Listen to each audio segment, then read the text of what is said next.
অভিশাপের কারণে এই বাংলাদেশে প্রথম কোন প্রধানমন্ত্রীকে পালিয়ে যেতে হয়েছে।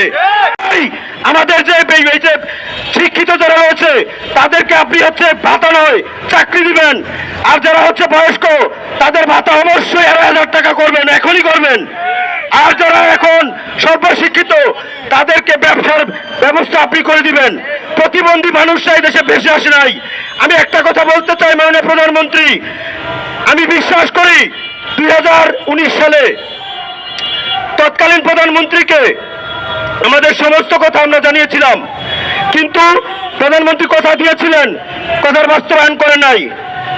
আমি বিশ্বাস করি এই প্রতিবন্ধী, আমি বিশ্বাস করতে চাই তারেক রহমানের নেতৃত্বে অবিলম্বে প্রতিবন্ধী মানুষের এই দাবি।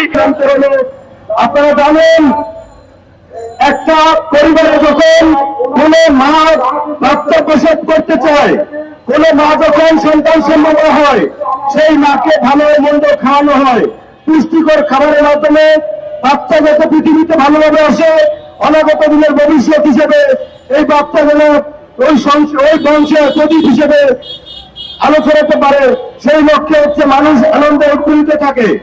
একবার ভাবুন তো, সেই পরিবারে সবাই বাবা মা ভাই বোন চাচা চাচি থেকে শুরু করে প্রত্যেকটা আত্মীয় স্বজন যখন ওই বাচ্চার জন্য অপেক্ষা করে মিষ্টি খাওয়ায়, তারপরে বিভিন্ন অনুষ্ঠান করে, কিন্তু যেই পরিবারে দেখা যায় যে একটা প্রতিবন্ধী বাচ্চা জন্মগ্রহণ করেছে, সেই পরিবারটার অবস্থা একবার চিন্তা করে দেখুন তো কি অবস্থা হয়। তখন কি বাবা মার ভাষা ঠিক থাকে? তখন কি ওই পরিবার স্বাভাবিক জীবনযাপন করতে পারে? নাকি ওখানে মিষ্টি বিতরণ হয়? কিচ্ছু হয় না। কি হয়? এখানে এক অমানুষের অন্ধকার নেমে আসে। তখন তার বাচ্চাকে কিভাবে সর্বোচ্চ চিকিৎসা দিয়ে ভালো করবে, সুস্থ করবে, সেই চিন্তাতে তারা যখন মশগুল, ততক্ষণে সেই বাচ্চা ধীরে ধীরে বড় হয় এবং তার স্কুলে ভর্তি হওয়ার যে নির্ধারিত বয়স, সেই বয়স পার হয়ে যায়।